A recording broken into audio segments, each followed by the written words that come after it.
হাওড়ার প্রত্যেকটা গলির এই অবস্থা, হাওড়ার প্রত্যেকটা গলির এই অবস্থা। এখানে এই পাঁক এগিয়ে আসুন, এই পাঁক এই জল এখানে বৃষ্টি হয়নি সেইভাবে। এইখানে পরিষ্কার টাকা পয়সা আছে, এইখানে পরিষ্কার দিদিদের কথা মায়েদের কথা শুনুন কি অবস্থা হয়ে রয়েছে বছরের পর বছর। এটা সবাই জানে। দিদি একটু দেখেন, অনেকবার বলেছি, অনেকবার বলে বলে বাজে কথা শুনি পাবলিকের কাছে যে আমার স্বার্থ আছে বলেই আমি এইটা নাকি করছি। এটা স্বার্থের কি আছে? তো সবার রোগ জীবাণু তো ছড়ায়, এখানে রোগ জীবাণু ছড়িয়ে তো আপনার বাড়িতে আসবেন। আমার ডেঙ্গু হয়েছিল, বুঝেছেন? এই কর্পোরেশনকে বন্ধ করে রেখে দিয়েছে হাওড়ায়। জমা জল, ড্রেন, নিকাশি কোনো বন্দোবস্ত জায়গা নেই। প্রত্যেকটা জায়গায় ময়লা ফেলার ভ্যাট পড়ে রয়েছে, যে কোনো মানুষ অসুস্থ হয়ে যাচ্ছে। আপনাদের প্রত্যেককে তো এই বিষয়ে ভাবতে হবে এবং কথা বলতে হবে। আমরা নিজেরা প্রত্যেকে জানি কথা বলেছি, আর দাদা আমি এটা করেছি। তো তাহলে পরিষ্কার এবার ভোটটা সঠিক জায়গায় দিতে হবে, ওদের তো বলে লাভ নেই। তো আমাদের আর ভয় নেই, আমরা চাই ভালো সরকার যাতে মানুষের কিছু পাল্টানো দরকার। তো বলুন পাল্টানো দরকার, চাই বিজেপি সরকার। এই দেখুন কি অবস্থা, আপনি বলুন। বাস এই দেখুন এই অবস্থা। দাদা পুরোই রাস্তা ধর, এই হচ্ছে এখানে অবস্থা। এখানে মানুষ থাকে, প্রত্যেকটা মানুষের এই অবস্থা। এই এগিয়ে দিদি কি বলছে? দিদি এটা বারবার তো বলা হয়েছে, বলার পর তো এটা ঠিক হয়নি।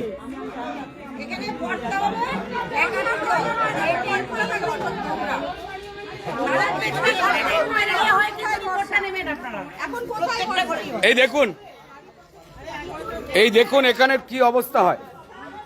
এইটা হচ্ছে এখানে রাস্তার অবস্থা। বৃষ্টি হয়নি,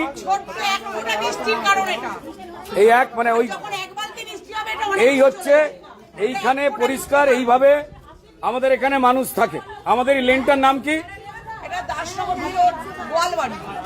এটা দাসনগর ভি রোড গোয়ালবাড়ি। এই অবস্থা শুধুমাত্র এখানের নয়, এই অবস্থা শুধুমাত্র এখানের নয়, সমগ্র হাওড়া জুড়ে, সমগ্র হাওড়া জুড়ে এই জল, এইটা পেরিয়ে মানুষেরা থাকে। এইখানে রোগ জীবাণু তৈরি হয়। জানি তো, জানি আমি।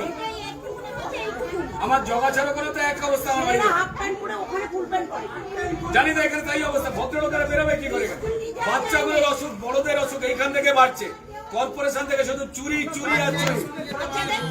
এখানে তৃণমূলের কাউন্সিলর, তৃণমূলের এমএলএ, তৃণমূলের মন্ত্রী, তারা চুরি ছাড়া আর কিছুই করেনি বলেই অবস্থা। এটা আজকে নতুন কোনো ঘটনা নয়।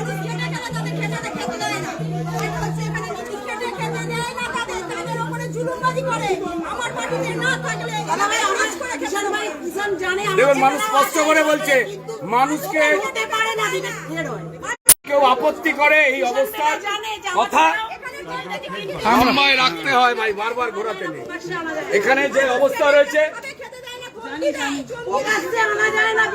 ধুমকি এবং চমকি দেওয়া হয় এই নোংরার ব্যাপারে কোনো কথা বললে।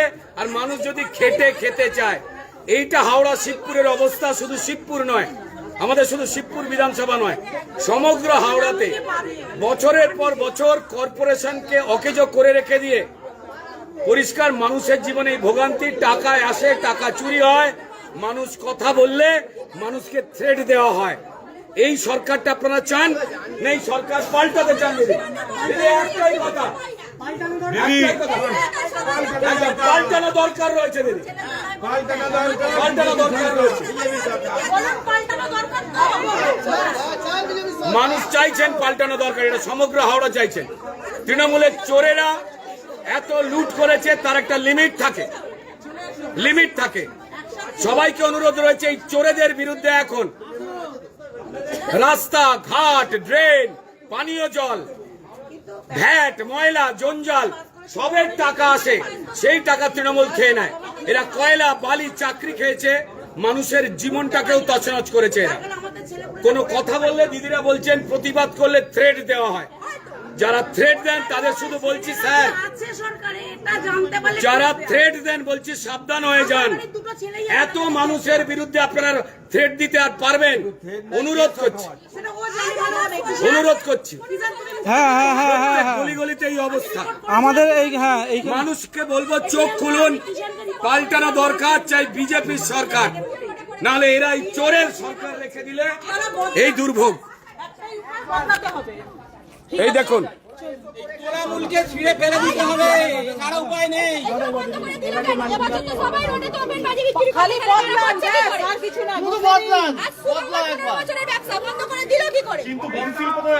ব্যবসা বন্ধ করে দিচ্ছে, থ্রেট, এটা ড্রেন। দিদি আসছি, একটু সমর্থন দরকার রয়েছে, নাহলে পারবো না দিদি। এই চোর না তাড়ালে পারবো না। পুকুর ধারে গেছি, পুকুরের থেকে জল পুরো পুরো একদম শেষ হয়ে গেছে। পুকুরটা তো পুকুর নয়, ওটা তো ড্রেন। ড্রেনের জল জমা হয়, ওটা পুকুর আর নেই।